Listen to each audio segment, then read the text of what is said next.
We all love good songs.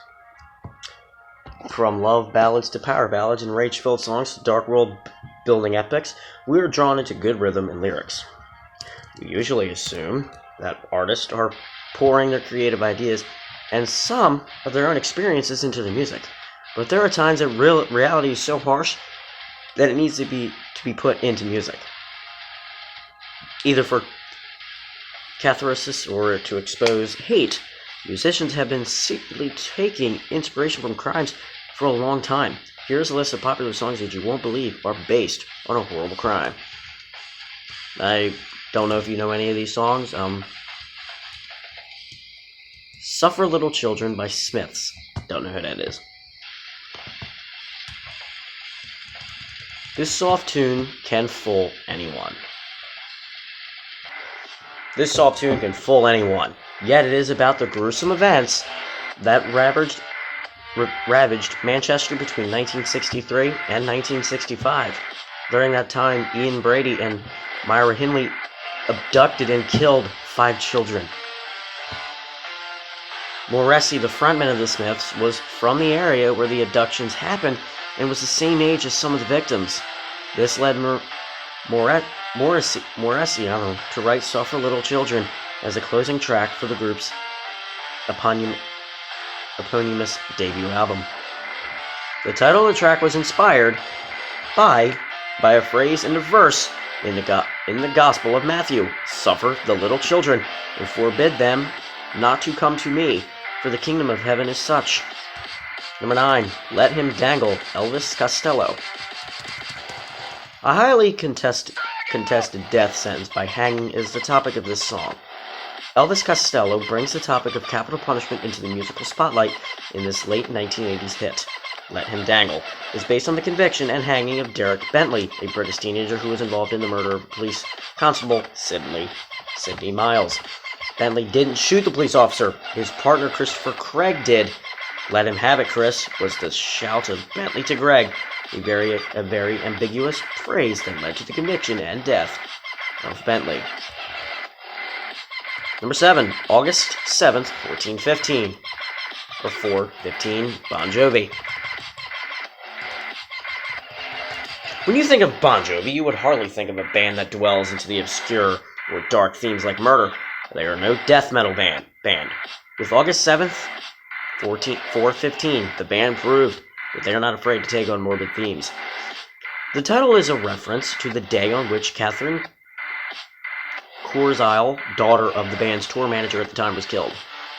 The story is told through the song in a tasteful manner, but the facts behind the event are tragic.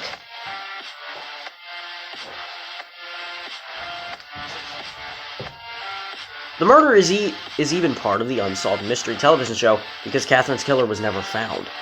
The 6-year-old child was with her mother and brother on that fateful day. On the way home, they stopped at the mailbox to get their mail. The child asked if she could bring the mail home by herself, since she was always eager to prove that she was a big girl. After an hour of waiting for her daughter to arrive home, the mother decided to return to the mailbox. Katherine was nowhere to be found. A search of the neighborhood revealed the body of the child. The song repeats the date and time of death as a chorus. Number 7, Nebraska, Bruce Springsteen. You can count on Bruce Springsteen to deliver an amazing tune with a very dark background. Arguably one of the best tracks Springsteen has produced, Nebraska is the title track for his 6th studio album. An embodiment of coldness and lack of empathy. The song is narrated from the perspective of a 19-year-old Charles Starkweather, along with his 14-year-old girlfriend. Starkweather went on a killing spree in Wyoming and Nebraska during the 1950s. Number 6, I Don't Like Mondays, the Boomtown Rats. Oh god, I already know what this is about. At first, the title looks like a statement of a rebel teen defying society or his parents. In fact, the song almost passes as a catchy pop tune. But the inspiration of the song proves to be far more dark and twisted than your traditional punk pop tune. After all, it's based on a shooting. You know it. In 1979, Brenda and Spencer opened fire at a playground at Grover Cleveland Elementary School in San Diego, California. She killed 2 adults and injured several children. As the chorus in the song goes, when asked about her reasons for the shooting, she just said, "I don't like Mondays." Number 5, Mr. Garfield, Johnny Cash. This is the only presidential tune on our list, and one that shifts its focus from the victim to the environment. This song is recounting of the assassination of President James Garfield. But where other songs emphasize the details of the death of the subject, the ingenious Johnny Cash focuses his song on the nation and the struggle it faced after the loss of a leader. Number 4, Stacko Lee Blues, Mississippi John Hurt. This song has been performed many times by artists. But if you are looking for a song that explores the other side of a murder and agrees with the killer, then look no further than Stacko Lee Blues by Mississippi John Hurt. This famous ballad is based on the murder of Billy Lyons in 1895.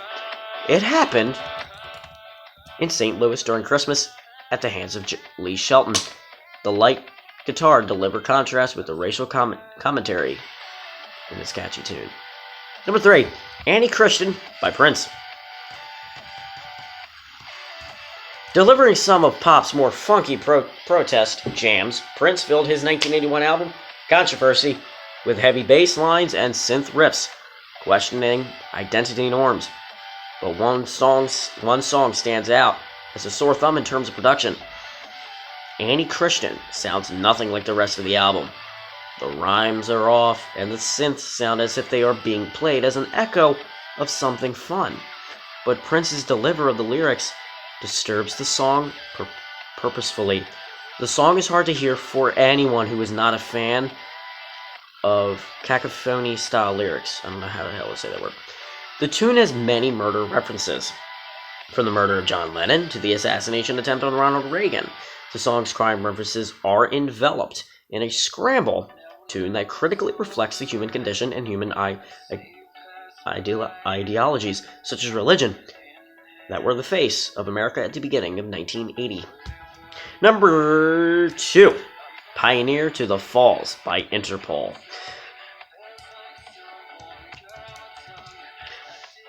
Ethereal tunes, somber baritone vocals, and atmospheric rhythms are a given when listening to Interpol, with lyrics that seem to speak more to the subconscious than directly to the listener. The references in Pioneer to the Falls to the death of Meet St.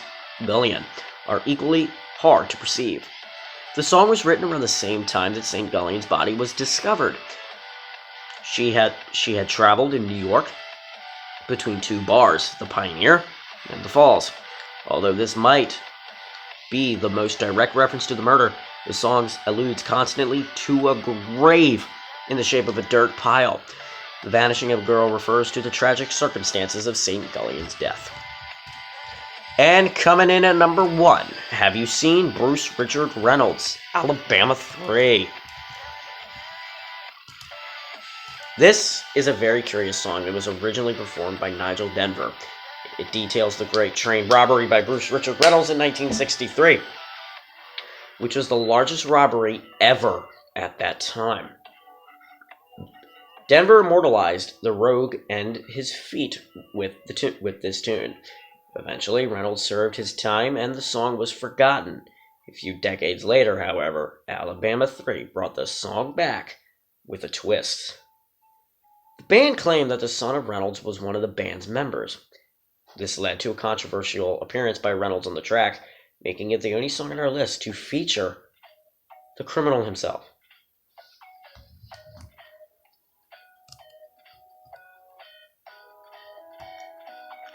Well, I want to thank you all for watching this video. If you did enjoy, you know what to do. Hit the like button, subscribe, comment, you know what I'm saying? Do whatever you want. Do not record my video, though. Peace out.